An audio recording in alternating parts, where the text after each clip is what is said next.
নমস্কার বন্ধুরা, কেমন আছেন সবাই? আশা করছি সবাই এক প্রকার ভালো আছেন। আমার চ্যানেলে আপনাদের সবাইকে আমি স্বাগত জানাই। আরও একটি নতুন ভিডিও নিয়ে আপনাদের সামনে আমি আজকে উপস্থিত হয়ে গেলাম।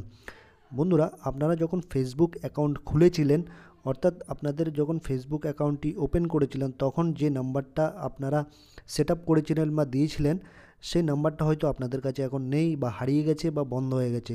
তো আপনারা সেই ফেসবুক অ্যাকাউন্টে আপনারা এখন যে বর্তমানে মোবাইল নাম্বারটি আছে সেটি কিভাবে চেঞ্জ করবেন বা অ্যাড করবেন, সেই প্রসেস বা সেটিংসটি আপনাদের আমি আজকে শিখিয়ে দেবো। তো সম্পূর্ণ ভিডিওটি আপনারা দেখতে থাকবেন। আশা করছি এই ভিডিওটি আপনাদের অনেক অনেক উপকারে আসবে। আপনাদের ফেসবুক অ্যাকাউন্টে মোবাইল নাম্বার চেঞ্জ করার জন্য বা পরিবর্তন করার জন্য আপনাদের প্রথমে যে ফেসবুক অ্যাপ্লিকেশানটা ওপেন করে নিতে হবে। আমি আমার ফেসবুক অ্যাকাউন্টটি ওপেন করে নিলাম। তারপর দেখুন এখানে 3 লাইন বলে একটা অপশান দেখতে পারবেন উপরে। এই দেখুন 3 লাইনের একটা অপশান দেখতে পারবেন, এইখানে কিন্তু আপনারা টাচ করে দেবেন। এই 3 লাইনের অপশানে টাচ করে দেওয়ার পরে এরকম একটা কিন্তু পেজ চলে আসবে। তারপর দেখবেন একটা সেটিংসের অপশান আপনারা দেখতে পারবেন উপরে। সেটিংসের অপশানে আপনারা টাচ করে দেবেন, ঠিক আছে? এই সেটিংসের অপশানে আপনারা টাচ করে দেবেন। তারপর এরকম কিন্তু একটা পেজ ওপেন হয়ে আসবে। তারপর দেখবেন যে see more in account centre, এইখানে আরেকটা লেখা দেখতে পাবেন, see more in account centre. এইখানে তারপর টাচ করে দেবেন। সি মোর ইন এখানে টাচ করে দিলে তারপর এরকম একটা পেজ কিন্তু ওপেন হয়ে আসবে। তারপর আপনারা পার্সোনাল ডিটেলস বলে আরেকটা অপশান দেখতে পারবেন। তারপর এই অপশানে টাচ করে দেবেন, এই যে পার্সোনাল ডিটেলস, এইখানে টাচ করে দেবেন।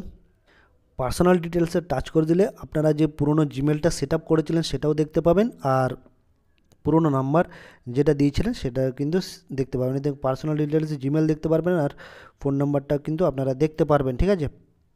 তারপর আপনারা কি করবেন, এইখানে ইনফরমেশানগুলো দেখতে পাবেন।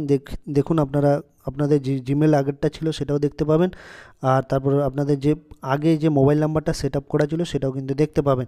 তারপর এইখানে আপনারা টাচ করে দেবেন, ঠিক আছে? এই কন্ট্যাক্ট ইনফোতে আপনারা টাচ করে দেবেন, ঠিক আছে? এইখানে আপনারা টাচ করে দেবেন, ঠিক আছে? তারপর একটা নতুন পেজ কিন্তু ওপেন হয়ে আসবে। কন্ট্যাক্ট ইনফরমেশানে আপনারা আপনাদের জিমেলটাও দেখতে পাবেন, ঠিক আছে? আর পুরনো যে ফোন নাম্বারটা আছে সেটাও কিন্তু দেখতে পাবেন। এবার আপনারা কি করবেন, নিচে একটা অপশান দেখতে পারবেন অ্যাড মোবাইল নাম্বার, ঠিক আছে? এই অ্যাড মোবাইল নাম্বারে আপনারা টাচ করে দেবেন। অর্থাৎ আপনারা যে নতুন মোবাইল নাম্বারটা অ্যাড করতে চাইছেন সে মোবাইল নাম্বারটা কিন্তু আপনারা এইখানে যোগ করতে পারবেন, ঠিক আছে? তারপর আমি এই অ্যাড মোবাইল নাম্বারে টাচ করে দিলাম। তারপর এইখানে আপনারা নতুন মোবাইল নাম্বারটা কিন্তু আপনাদের দিয়ে দেবেন, ঠিক আছে? আপনাদের যে মোবাইল নাম্বার থাকবে সেটা এখানে আপনারা দিয়ে দেবেন। নতুন দেখুন আপনারা যেই দেশেই থাকুন সেই দেশের কোড নাম্বার দিয়ে এখানে দিয়ে দেবেন। আপনাদের নতুন মোবাইল নাম্বারটা দিয়ে দেওয়ার পরে তারপর নেক্সট বাটনে ক্লিক করে দেবেন। তারপর আপনাদের নতুন মোবাইল নাম্বারে একটা SMS যাবে, ঠিক আছে? তারপর OTPটা এখানে দিয়ে দিলেই আপনাদের নতুন মোবাইল নাম্বারটা কিন্তু সেট হয়ে যাবে, ঠিক আছে? এখানে দেখুন চেঞ্জ বলে লেখা আছে। এইখানে নতুন মোবাইল নাম্বারটা কিন্তু অ্যাড করে দিলে আপনাদের মোবাইলে একটা কিন্তু OTP যাবে। OTPটা এখানে বসিয়ে দিলে, ঠিক আছে? তারপর আপনাদের নতুন মোবাইল নাম্বারটা কিন্তু সেট আপ হয়ে যাবে।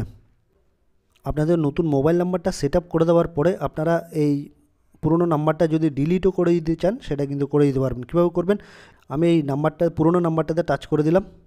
এরকম একটা পেজ ওপেন হয়ে গেলে তারপর আপনারা আপনাদের পুরনো নাম্বারটা এখানে দেখতে পারবেন, ঠিক আছে? তারপর এখানে ডিলিট নাম্বার বলে লেখা আছে, ঠিক আছে? এই পুরনো নাম্বারটা কিন্তু ডিলিটে টাচ করেই আপনারা কিন্তু পুরনো নাম্বারটা আপনাদের ডিলিট করে দিতে পারবেন। আশা করছি বন্ধুরা এই ভিডিওটি আপনাদের অনেক অনেক উপকার এসেছে। যদি ভিডিওটি একটুও ভালো লেগে থাকে লাইক শেয়ার সাবস্ক্রাইব অবশ্যই করে দেবেন বন্ধুরা।